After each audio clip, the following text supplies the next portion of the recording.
Hey everyone, on today's episode of the Security Swarm podcast, I've got Callus from the product development team at Hornetsecurity, and we're going to be talking about backup's greater role in organization security strategy.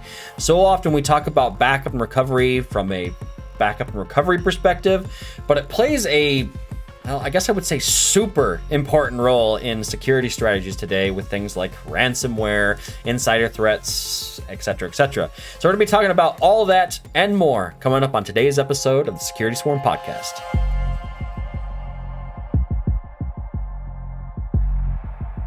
Hey everyone, welcome back for another episode of the Security Swarm podcast, the podcast that brings you the knowledge and insights straight from the security lab here at Hornetsecurity. As always, I'm your host, Andy Serwich, and I've got a new face on for our guest today. I've got Callus. How's it going, JP?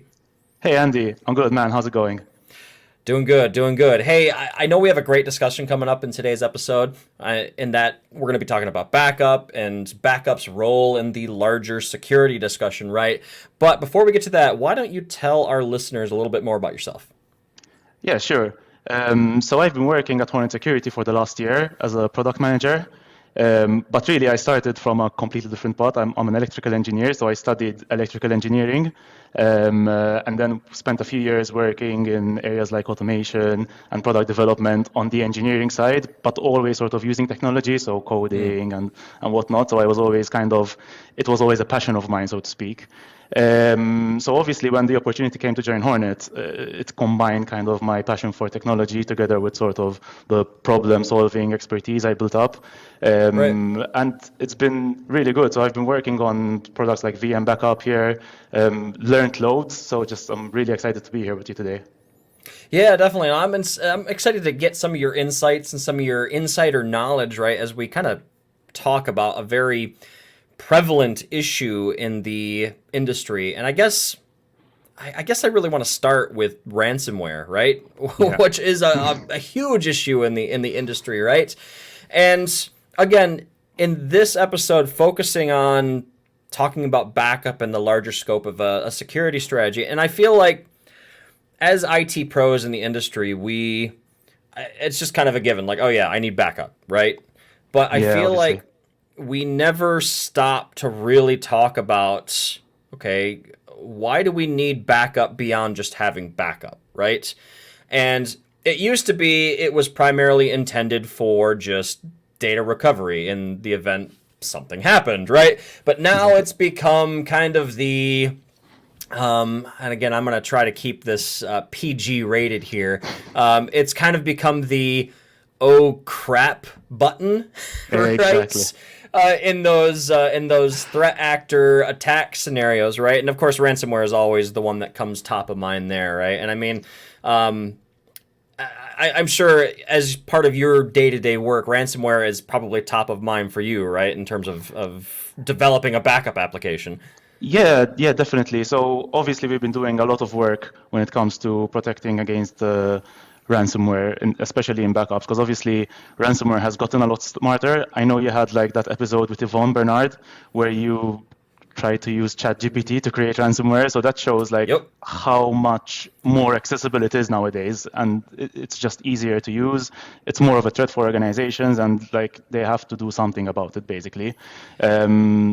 So again, I heard the episode you did with Philip Gallia on ransomware and immutability, and you mentioned quite a few good points there about sort of how you could go about protecting against ransomware. But really, the crux of it is that with ransomware, you could be in a situation where not only is your primary data store encrypted, you could also be in a situation where your backups have been encrypted and you can't even access them. So what we do with immutability is we provide a backup set which cannot be touched effectively, or as best as possible, it cannot be touched.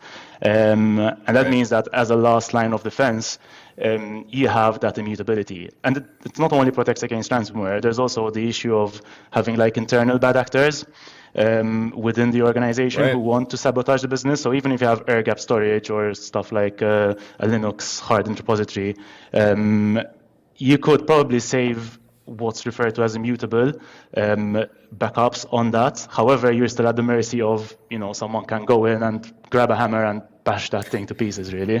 Right. Yeah, so that could be like dangerous in that sense. So when we're doing V9 or VM backup, really the way we decided to implement immutability was by using cloud storage providers. So people like Amazon S3, Azure, Wasabi, they all have like the object locking mechanism, which means Right. that you can protect the blob for whatever period of time you want. So there's like two different kinds, but the one we used was the retain until date. So effectively a blob, once it's uploaded, you cannot like modify it for a duration. And that means that even if you have someone within the organization who wants to sabotage you, you're kind of protected against that. You know what I mean? Right. Right. Yeah. I want to unpack some of the stuff that you just talked about. And I guess to start, you mentioned the 2 podcast episodes, the one that we did with Yvonne, where we talked about ChatGPT and using it to create ransomware. I'll link that in the show notes below this video, or maybe it's above. Probably depends on the platform you all are watching this on. But I'll be sure to link that there. And also the one with Phil, where we talked about immutability specifically. But I think what's important when we're talking about, again, backup's role in security is how the threats have changed from what they used to be, right? When we're talking about ransomware and AI specifically, I think the key thing you said there was it's become more accessible, right? Yeah. Now, I'm not a threat actor by trade. It feels weird to say that some people are threat actors by trade. Anyway, I'm not a threat actor by trade, but all I had to do in that situation was I went to ChatGPT, and again, you can see all the details in that episode I'll link, but I just basically said, hey, through the API, like, hey, just give me a PowerShell script that encrypts, root C of a Windows server, right? And it's like, oh, here you go, right? Now, granted, as a threat actor, I would need to figure out the rest of the attack chain. How am I going to deliver the script? How am I going to get the user to exit? That whole thing, right? But to your point, it makes it more accessible for, I guess, your novice and intermediate level threat actor, which means our backups are probably going to be targeted even more than they used to be. Because I remember a time... I was just talking to somebody about this yesterday. I don't remember who, but the modern day threat of ransomware has been around for like 10 years now. And I'm like, wait, really? Has it been 10 years? Because I can remember I was still working for an MSP 10 years ago. And that's when we first started seeing organizations getting hit with maliciously encrypted, shared volumes, endpoints, that type of thing. And I'm like, it's been around for 10 years now. And it's changed since then. Back then, it was just like, I feel like threat actors were just encrypting what they could, but they learned very quickly that the target organization's get out of jail free card is to go to their backup application. Right, and so now, funny story on that actually, Andy. Yeah. There's a report done by Hornetsecurity in last year, and it found that 1 in 4 IT professionals actually experienced a ransomware attack, 21 of which happened in the year prior. So just to show, and also, even more interestingly, 75% of them said that they managed to recover the data from backups. So that just goes to show how important it is to have like a proper backup setup that you can go to. And I'm glad you brought that up, because I've got that report right here to the right, because I wanted to reference a couple of these data points too. And I think the other interesting data point here, it seems like a low percentage, but when you really think about it, it's kind of terrifying actually. 14.1% of organizations surveyed who were hit by ransomware lost data. Yeah, that's true. So a little bit more than 1 in 10, which is too much in my opinion. Definitely. And then 6.6% had to pay the ransom to recover the data, which nobody ever wants to have to pay the ransom, right? That's a very terrifying statistic, because it's like you have no guarantee that you pay the ransom and you're getting your data back either. It's like you're so desperate at that point that you just have to try it. Yep, agreed. And so for those that are interested, I will link that report in the show notes as well. There's a lot of interesting data points in there. Word of warning, if you want to, maybe don't read it before bed if you want to sleep that night. But anyway, so again, kind of coming back to the threat of ransomware against backup repositories. So I think about the things that we've done traditionally to try and mitigate that threat. So I think about air-gapped, storage. I mean, we have another one of our show guests, Eric Siren. Some of our listeners might know. He and I have talked about air-gapping backups many times over the years, and he actually says it a very good way. I mean, organizations, they can do their best to set up, quote-unquote, air-gap storage, right? Exactly. But very rarely is it always truly air-gapped. There's always some port open, or there's some back channel. Exactly. Or some way it will be accessible. Right, and exactly. Even sometimes disks fail, so there's kind of that risk as well. So, Yep. yeah, you're never truly safe. I mean, whatever you do, you always need to keep changing things up and trying to diversify as much as possible. But yeah, air gapping, there is definitely a risk with that. Exactly. And then the other thing that I've seen organizations try to do, they'll get fancy with user and application permissions. So whatever service their backup application is running as, it's a dedicated account with a username and password that's, in practice, that password is supposed to be locked in a safe somewhere. Nobody knows it, right? But and there are those organizations that do that well, but it's not infallible. There are situations where maybe there's an exploit that allows them to get around that. There are multiple different ways that they could still get to the backup storage in that situation, right? So, yeah, it's not. There's no perfect system. The only perfect system is to make those backups unchangeable after the fact, right? And I also like the point that we're utilizing cloud storage for this too, right? Yeah. Because to your point earlier of an internal bad actor wanting to cause physical problems with that storage, if it's buried inside of a Microsoft or an AWS or Wasabi data center somewhere, you think about all the checks and like all the checks and balances of just physically getting to that data. I mean, just like I'm picturing an Azure warehouse, right? Like just finding the disks is a feat in and of itself. Yeah. So and really also, to your point, it's why we also decided to support immutability specifically on those 3 cloud providers and not just like on any generic S3 compatible storage. Because when you have these big organizations, you have that level of redundancy and security that come with it. So we wanted to offer the best possible immutable solution. Yeah, I really do like our solution. And the big knock I've always seen against cloud immutable storage is I'm going to be paying more for that, right? Because it's unchangeable. I don't get to take advantage of certain cost-saving measures in the backup applications. But we've solved that with, choosing an amount of time that the backups remain immutable, right? Yeah, so there's that, and there's also the fact that we utilize the deduplication. So we'll be talking about that later on, but we still sort of deduplicate our mutable backup data, so you won't be uploading just the full backups. So that'll be... See, that's nice. Yeah, that's interesting. That's nice. I'm excited to have you explain that. But yeah. Before we get ahead of ourselves here, we've kind of talked about, what the threat is. Ransomware is the big one, right?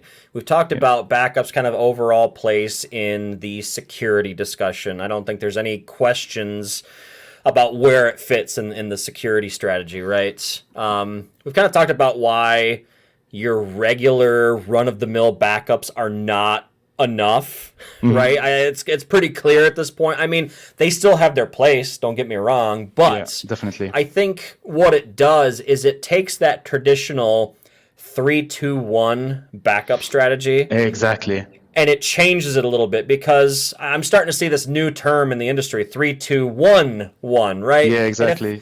Our viewers are not aware, the 3-2-1 backup strategy says, hey, I need 3 copies of my data. One of them's the production copy, right? Yep. And then I have 2 other copies on 2 different sets of mediums locally, and then I have 1 offsite copy somewhere. Yeah, exactly. Now, correct me if I'm wrong, JP, the extra 1 that's being added stands for immutability now, right? Exactly. So now what we're saying is that's just not enough. You need to add that extra 1, your sort of 4th backup, which will be an offsite copy, which is also immutable.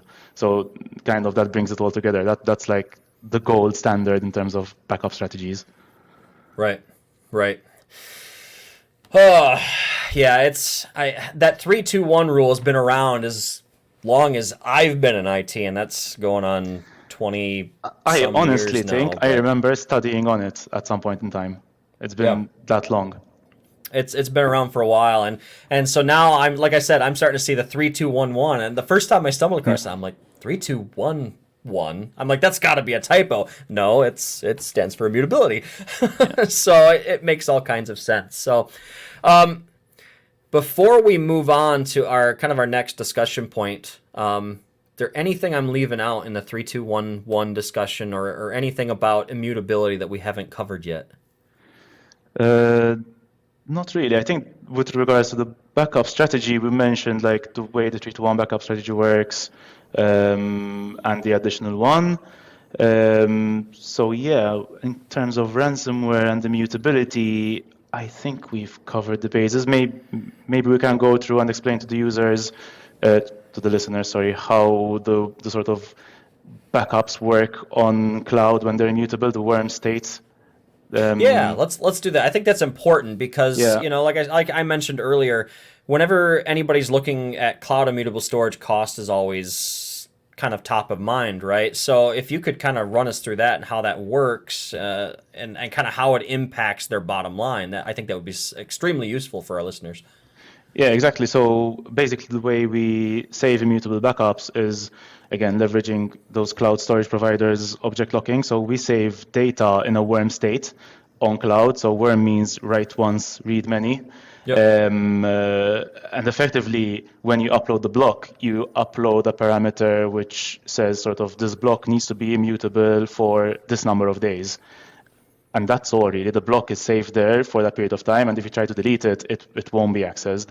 So you can only read to restore from that specific block, and that will constitute your backup set. So ultimately, yeah, there will be potentially a few more calls that happen in order to save backups as immutable. And obviously you have the backup data which has to stay there for that period of time. It cannot be deleted. So obviously you need to be a bit practical when choosing the immutable period.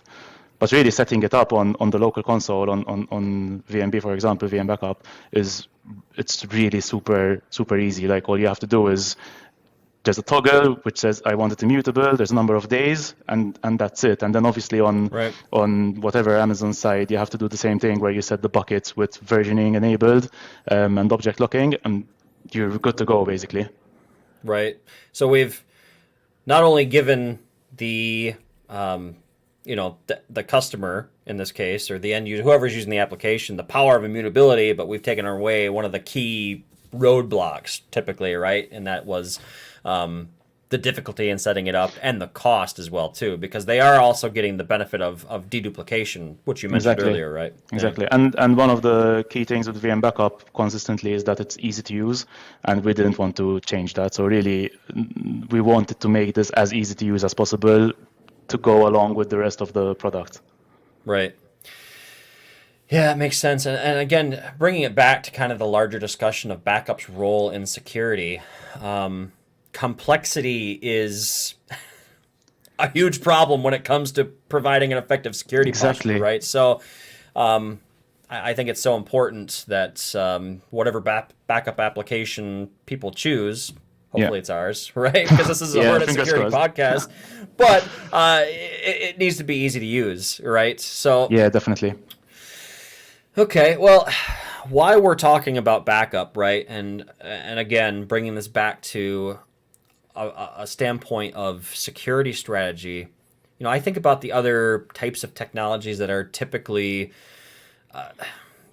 typically roped into backup operations, right? And I'm thinking of things like continuous data protection, WAN optimized replication. I mean, traditionally we know them as backup technologies, right? But there is a role in terms of security, right? So when I'm thinking about things like continuous data protection, again, using our own product set as an example, I know, because I use our product on a regular basis, that we can do backups as often as every 5 minutes, right? Exactly.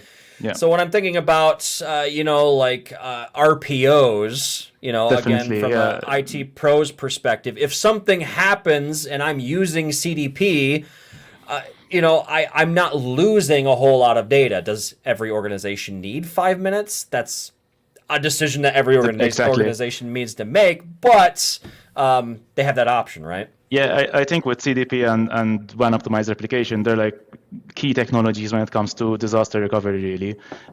So as you said, like with CDP, you're reducing your RPO to, if you want to, as little as every 5 minutes.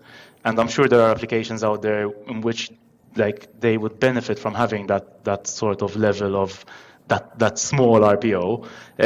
You could take it up to hours, even days if you want to, but still that would be probably be enough to get most systems back up and running with minimal sort of issues. Right.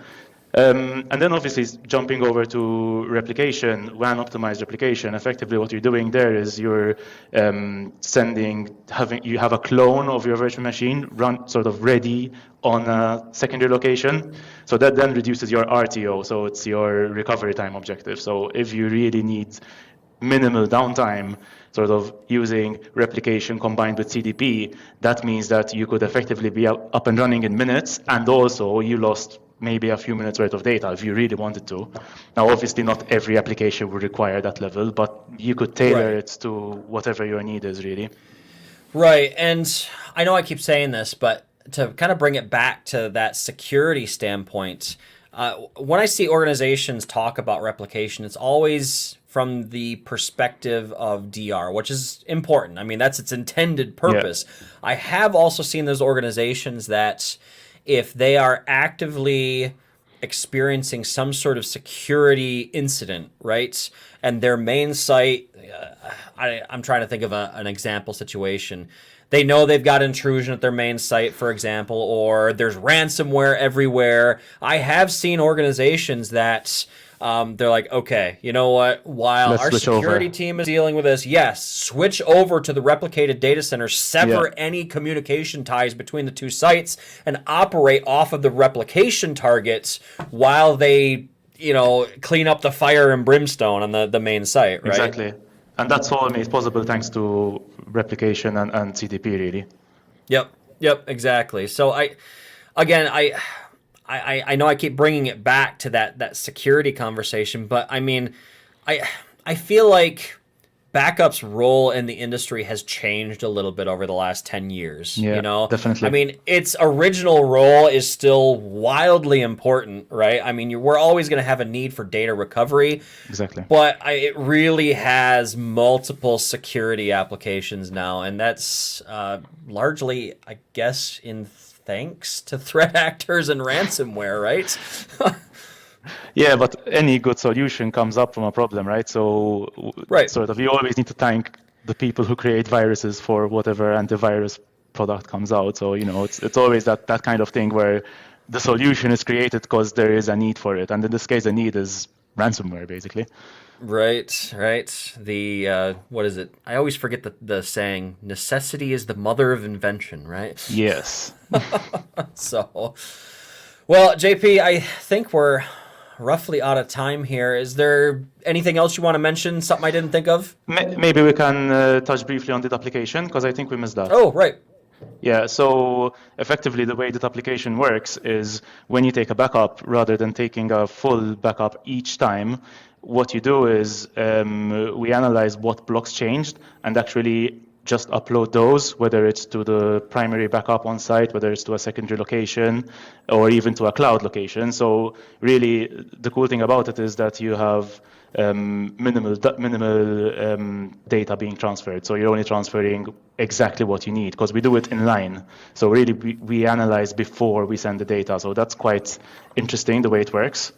So only the changed blocks are crossing the wire, blocks. Exactly. And then becoming immutable on the destination. Now, for immutability, there's a bit of a caveat to that. So for a regular offsite backup to a cloud location, you would just upload the blocks. So you say, okay, I have this backup.